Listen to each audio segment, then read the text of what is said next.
अस्सलाम वालेकुम। आज इन G201 में लेक्चर नंबर 33 है और टॉपिक का नाम है writing specifications and analysis reports. सबसे पहले डिफिनीशन देखते हैं। स्पेसिफिकेशन क्या है? अ डॉक्यूमेंट कंटेन की information related to the product. ये एक ऐसा डॉक्यूमेंट है जिसमें हम जो प्रोडक्ट हम बेचना चाहते हैं या जो प्रोडक्ट हमने बनाए हैं उसके मुताल्लिक मालूमात होता है, जो की इंफॉर्मेशन है, जो अहम अहम मालूमात होते हैं।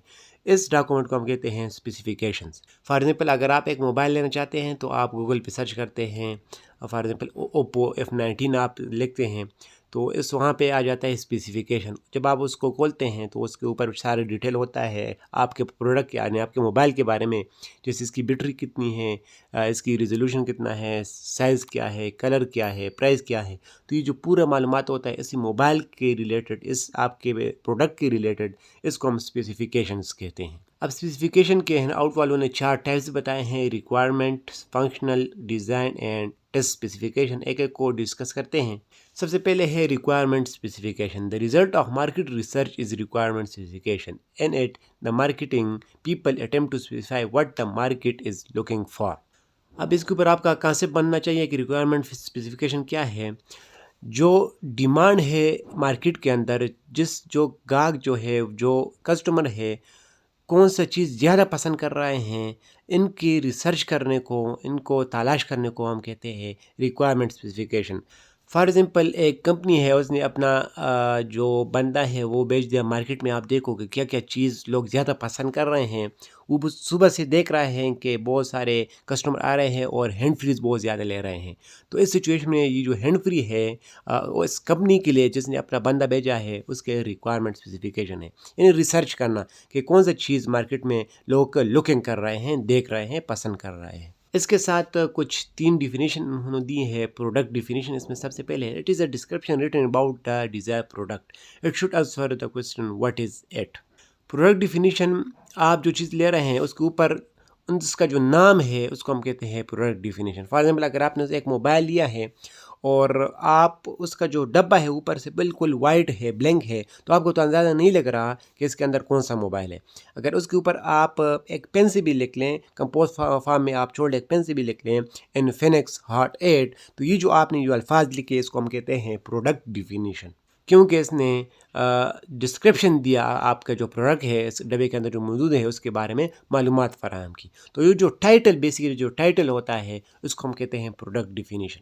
सेकंड नंबर पे function list. Function list, this is a description of what the desire product should be capable of doing. ये एक ऐसा छोटे छोटे से पॉइंट्स होंगे जो ये बताएंगे कि आपको जो प्रोडक्ट है ये क्या काम करने के काबिल है। फॉर एग्जांपल अगर आप मोबाइल लेते हैं उसके ऊपर छोटे छोटे से शक्ल में लिखा होता है कि इसके अंदर बैटरी कितनी है, इसका रिजोल्यूशन क्या है, इसमें रैम कितना है, रोम कितना है। तो ये जो छोटे छोटे पॉइंट्स, जो डिस्क्रिप्शन, जो डिटेल आप समझ ले जो प्रोवाइड कर देता है उस प्रोडक्ट के ऊपर, डब्बे के ऊपर, इसको हम कहते हैं फंक्शंस लिस्ट। सेकंड नंबर पे cost, it is estimated price as to what the desire product should cost to be competitive in the market place. ये कॉस्ट जो हर दवाई के ऊपर आप देख सकते हैं कि उसके ऊपर प्राइस लिखा होता है, इसको हम कहते हैं कॉस्ट। तो ये सब कुछ था रिक्वायरमेंट स्पेसिफिकेशन के बारे में। सेकंड नंबर पे फंक्शनल स्पेसिफिकेशन। नाम से ज़ाहिर है कि एक प्रोडक्ट क्या क्या काम कर सकता है। और इससे पहले हमने जो फंक्शन लिस्ट पढ़ा वो छोटे छोटे पॉइंट्स डब्बे के ऊपर लिखने होते हैं, लेकिन फंक्शनल स्पेसिफिकेशन में पूरा हम डिटेल लिखते हैं प्रोडक्ट के फंक्शन के बारे में। जैसे आप एक वॉशिंग मशीन लेते हैं कि उसके पास एक किताबचा बुकलेट आता है, उसके अंदर उसका सारा काम लिखा होता है, ये काम कर सकता है और इस तरह करता है। तो इसको हम कहते हैं फंक्शनल स्पेसिफिकेशन। ये जो 2 वर्ड्स है आखिर में, कैपेबिलिटीज़ हैं फंक्शन की, ये प्रोडक्ट जो है इसके क्या अंदर इसकी क्या सलाहियतें हैं और ये क्या काम अदा कर सकता है। तो ये है फंक्शनल स्पेसिफिकेशन। थर्ड नंबर पे है डिज़ाइन स्पेसिफिकेशन। इसमें हम प्रोडक्ट के डिज़ाइन के बारे में लिखते हैं और बिल्कुल ईजी है। आपने बहुत सारे प्रोडक्ट के अंदर देखे होंगे कि ये इसमें हमने ये स्टील इस्तेमाल किया है और ये आयरन इस्तेमाल किया है, इस तरह इसका डिज़ाइन हो गया है। या मेडिसिन के ऊपर लिखते हैं इसका हमने ये फार्मूला इस्तेमाल किया है, ये प्रोडक्ट इस्तेमाल किया है इसके अंदर, और वगैरह वगैरह, इसका कम्बिनेशन है, इस तरह शुगर फ्री है या शुगर वाला है। तो ये जो डिज़ाइन के रिलेटेड है उसको हम डिज़ाइन स्पेसिफिकेशन कहते हैं। 4 नंबर पे है test specification. They are written at item level and allow test developer और item writer to produce new version of a test for different test taking population. ये भी बिल्कुल ईज़ी है। फॉर एग्ज़ाम्पल अगर आप एक एप्लीकेशन इस्तेमाल करते हैं और बहुत अच्छा वो एप्लीकेशन है, लेकिन उसमें कुछ चेंजेस करने हैं, तो आप जो जो एप्लीकेशन जिसने बनाए हैं प्ले स्टोर में आप उसको मैसेज करते हैं कि इसमें ये चेंज लाए, तो वो उसमें ये चेंज लाएगा और आपको ऑप्शन मिल जाएगा कि उसको अपडेट करो, तो आपको न्यू वर्जन मिल जाएगा, तो उसमें वो चेंजेस होते हैं। और ये हर एप्लीकेशन के साथ होता है, वो हर 1 दिन 2 बाद वो अपडेट हम करते हैं, उसमें कुछ न्यू वर्जन लाते हैं। इसी तरह अगर हम एक प्रोडक्ट हमने सेल किया, मार्केट में बहुत टाइम से चल रहा है, तो अब हम चाहते हैं इसमें कोई और अपडेट लाए और चेंजेस लाए, न्यू वर्जन इसका मार्केट में प्रोवाइड कर ले, तो हम इसका एक डॉक्यूमेंट बनाएंगे कि पहले ये प्रोडक्ट ऐसा रहा था, अब ये इसमें ये चेंज करने हैं, अब इस तरह होना चाहिए। तो ये जो प्रोडक्ट बन जाता है, जो न्यू वर्जन जिसमें हम अपडेट प्रोड्यूस करते हैं अपने डिज़ायर प्रोडक्ट में, उसको हम कहते हैं टेस्ट स्पेसिफिकेशन। तो ये 4 टाइप्स से मैं आपको थोड़ा सा रिपीट करता हूँ बिल्कुल आसान अल्फाज में। स्पेसिफिकेशन एक ऐसा डॉक्यूमेंट है जो सिर्फ़ और सिर्फ फोकस करता हो हमारे प्रोडक्ट के ऊपर। अगर हम प्रोडक्ट की रिसर्च करें मार्केट में कि क्या प्रोडक्ट चल रहा है, तो उसको हम कहते हैं रिक्वायरमेंट स्पेसिफिकेशन। अगर हम उसके फंक्शन के बारे में लिख ले कि क्या क्या फंक्शन अदा कर सकता है, तो वो फंक्शनल स्पेसिफिकेशन है। अगर हम उसके डिज़ाइन के बारे में बात कर ले तो डिज़ाइन स्पेसिफिकेशन। अगर हम उसका न्यू वर्जन बनाना चाहते हैं तो उसको हम टेस्ट स्पेसिफिकेशन कहते हैं। नेक्स्ट बढ़ते हैं एनालिसिस रिपोर्ट की तरफ, जो हमारा आज के इस लेक्चर का दूसरा हिस्सा है। इसका हम डिफिनीशन इस तरह कह सकते हैं कि written to solve problem analysis report, जो इसमें हम तज्जिया करते हैं, एनालिसिस करते हैं कि क्या हमें करना चाहिए। तो लिहाजा हम कह सकते हैं कि कोई मसले के हल के लिए, कोई प्रॉब्लम है उसके हल करने के लिए जो हम डॉक्यूमेंट लिखते हैं उसको हम एनालिसिस रिपोर्ट कहते हैं। इसमें इंफॉर्मेशन जो है वो हम एनालाइज्ड करते हैं, उसका तज्जिया करते हैं कि हमारे प्रोडक्ट में कहाँ पे ख़राबी है, उसको हम लिखते हैं, एक चेकलिस्ट बनाते हैं, हम अपने लिए एक पॉइंट्स बनाते हैं कि ये मसला है, हमने तज्जिया किया एक प्रोडक्ट का, उसके बाद हम उसको इशू करते हैं, उसमें हम वो चेंजेस लाते हैं। Conclusion are drawn and recommendation are made. और एनालिसिस में सबसे इम्पोर्टेंट का अभी जो मैंने बताया कि इसमें हम कंक्लूजन निकालते हैं। कंक्लूजन हम किस तरह निकालते हैं कि उसमें क्या क्या डिफेक्ट्स है उसको हम लिखते हैं, और इसके बाद हम रिकमेंडेशन भी देते हैं। यानी कंक्लूजन और रिकमेंडेशन ये मेन फोकस होते हैं एनालिसिस रिपोर्ट में। रिकमेंडेशन में अब हमने जो कंक्लूजन निकाला, जो डिफेक्ट्स निकाले, जो गलतियाँ मिस्टेक निकाले, अब इनको हम टी किस तरह कर लें, तो ये इसको हम कहते हैं रिकमेंडेशन। इन 3 पॉइंट्स को एक मिसाल के साथ वाज़ेह करते हैं। फॉर एग्जांपल लेट्स सपोर्ट आपने एक प्रोडक्ट बनाया है, एक मोबाइल है ओप्पो F19 Pro है, और आप इसको मार्केट में अवेलेबल नहीं करते, उससे पहले आप इसका जायज़ा लेते हैं, इसका एनालिसिस करते हैं, और उस मोबाइल के अंदर आप देखते हैं कि उसके अंदर 4 GB रैम है। लेकिन इससे पहला जो वर्जन था F19 Pro, नहीं सिर्फ F19, उसमें आपने 6 GB रैम डाला है, तो ये आपसे एक गलती हो गई। वो आप एक डॉक्यूमेंट में लिख लेंगे कि रैम में गलती है। इस तरह पूरे एनालिसिस करें, ये पॉइंट है, ये पॉइंट, ये पॉइंट है, फिर एक कंक्लूजन निकालेंगे कि ये प्रोडक्ट हम मार्केट में अवेलेबल नहीं करते हैं क्योंकि इसमें मिस्टेक है। फिर रिकमेंडेशन देंगे अपने इंजीनियर को कि ये पॉइंट जो है उसको ठीक कर लें। तो ये आप एक चीज़ को देख के उससे जायज़ा लेते हैं, ऑब्जर्वेशन करते हैं, इसको हम कहते हैं एनालिसिस रिपोर्ट। और इसमें मेन पॉइंट अभी मैंने आपको बताया कि इसमें कंक्लूजन और रिकमेंडेशन दी जाती हैं।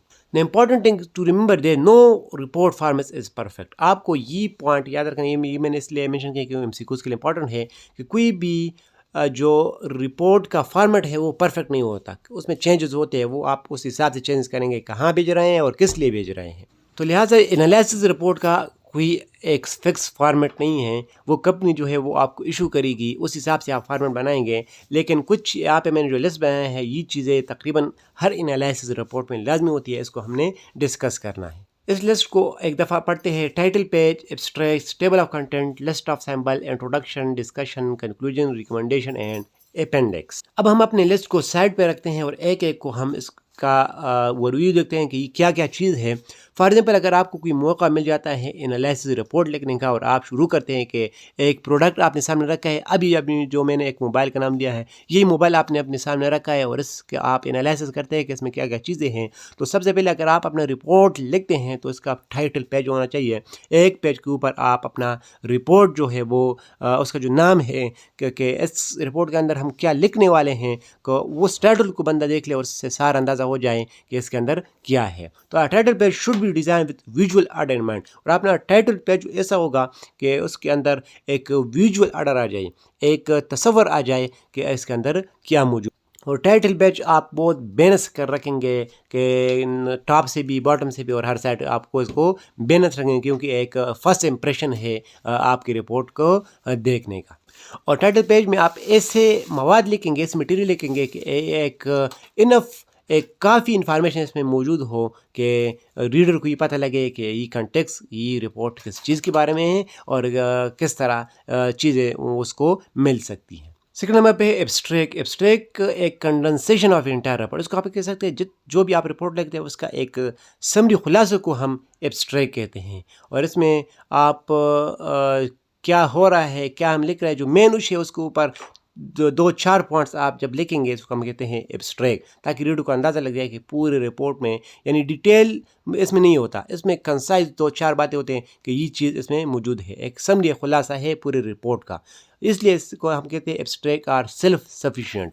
ये जो पूरा एंटायर रिपोर्ट अगर कोई नहीं पढ़ता, एब्स्ट्रैक्ट पढ़ ले तो ये काफ़ी है उसको समझने के लिए। थर्ड नंबर पे है table of content. Table of content जो ऊपर साइड में मैंने बनाया है, एक लिस्ट बनाया है, इसको हम टेबल ऑफ कंटेंट कहते हैं। कि आगे अभी आखिरी नंबर पे आप अपेंडिक्स पढ़ेंगे, उससे सेकंड लास्ट पे आप रिकमेंडेशन पढ़ेंगे, तो ये आपको अंदाज़ा लग रहा है कि कौन सा पॉइंट कौन से नंबर पे आ रहा है। अगर आप इसमें जो हमारा फिफ्थ नंबर पॉइंट है इंट्रोडक्शन, उसको नहीं देखना चाहते तो आप वीडियो आगे कर सकते हैं, तो डायरेक्टली आप अपने डिज़ायर पॉइंट्स के ऊपर जा सकते हैं। इसको हम कहते हैं table of contents. Fourth number पे है लिस्ट ऑफ सैम्पल। ये एनालिसिस रिपोर्ट में एक ऑप्शनल चीज़ होती है, अगर आप डालना चाहते हैं तो डालें। फॉर एग्जाम्पल अगर आपने रिपोर्ट ने कोई सैम्पल इस्तेमाल किया है तो उसको आप सबसे पहले सेकंड या थर्ड पेज में आप उस सैम्पल का इंट्रोडक्शन देंगे कि ये सैम्पल इसके लिए या ये सैम्पल फार्मरी मैप्स में ज़्यादातर इस्तेमाल होता है, ब्रिज के लिए एक अलग अलग सैम्पल होता है, नदी के लिए एक अलग सैम्पल होता है, तो वो वहाँ पर लिख देता है कि ये सैम्पल हमने इस मैप के अंदर इस्तेमाल किया है ताकि आपको समझने में आसानी हो। तो ये एक अलग फोर्थ नंबर पॉइंट है लिस्ट ऑफ सैम्पल का। फिर नंबर पे इंट्रोडक्शन। ये main issue of the report है, उसमें आप जो इशू आपको नज़र आ रहे हैं मेन यानी मेन फोकस जो है वो इंट्रोडक्शन के सेक्शन में आ जाता है। सिक्स नंबर पे discussion, evidence and explanation. Introduction में जो इशू आप पकड़ रहे हैं उसका जो एविडेंस है और एक्सप्लेनेशन वो उसको हम कहते हैं डिस्कशन। सेवंथ नंबर पे है कंक्लूजन। कंक्लूजन ये रिजल्ट ऑफ द एनालिसिस है, पूरे आपने एक्सप्लेन किया, एविडेंस दिए, एक इशू के ऊपर बात की, तो उसके बाद आप उसका कंक्लूजन निकालेंगे, रिजल्ट निकालेंगे, तो इसलिए 7 नंबर पॉइंट कंक्लूजन है। 8 नंबर पे रिकमेंडेशन। आपने एक इशू को पकड़ा या बहुत सारे इशू आपने लिख लिए, उसको एविडेंस दिए कि ये इशू इसलिए है और इसका एक्सप्लेनेशन दिया है कि अगर ये इशू अगर हमने सॉल्व नहीं किया तो हमें ये प्रॉब्लम हो सकता है। उसके बाद आपने कंक्लूजन निकाला, फिर आप इसको इस इशू को हटाने के लिए आप रिकमेंडेशन देंगे, अपना राय देंगे, कमेंट देंगे। इसलिए are optional not are in analysis report have them, it tell the reader what to do with the information provided in the report. अब ये भी ऑप्शनल है, अगर कुछ रिपोर्ट्स में ये नहीं होते, लेकिन इसमें रिकमेंडेशन हम ये बताते हैं कि अब ये इन्फॉर्मेशन मैंने आपको जो प्रोवाइड किया है इसको ठीक करना किस तरह हम करेंगे, तो ये है रिकमेंडेशन। और लास्ट नंबर पे appendix. Appendix include derivation of equation, tables of raw data, simple equation वगैरह। फॉर एग्जाम्पल अगर आपने रिपोर्ट में कोई डिराइवेशन की हैं, इक्वेशन डाली हैं या टेबल्स वगैरह बनाते हैं तो उस सेक्शन का हम अपेंडिक्स कहते हैं। तो ये तकरीबन 9 पॉइंट्स है जो कि एनालिसिस रिपोर्ट में मौजूद हैं। उम्मीद है आपको ये दो चीज़ें, स्पेसिफिकेशन और एनालिसिस रिपोर्ट, इसके टाइप्स और इसका स्ट्रक्चर वगैरह आपको सब कुछ क्लियर हुआ होगा। नेक्स्ट लेक्चर के लिए दे दीजिएगा। अल्लाह हाफ़िज़।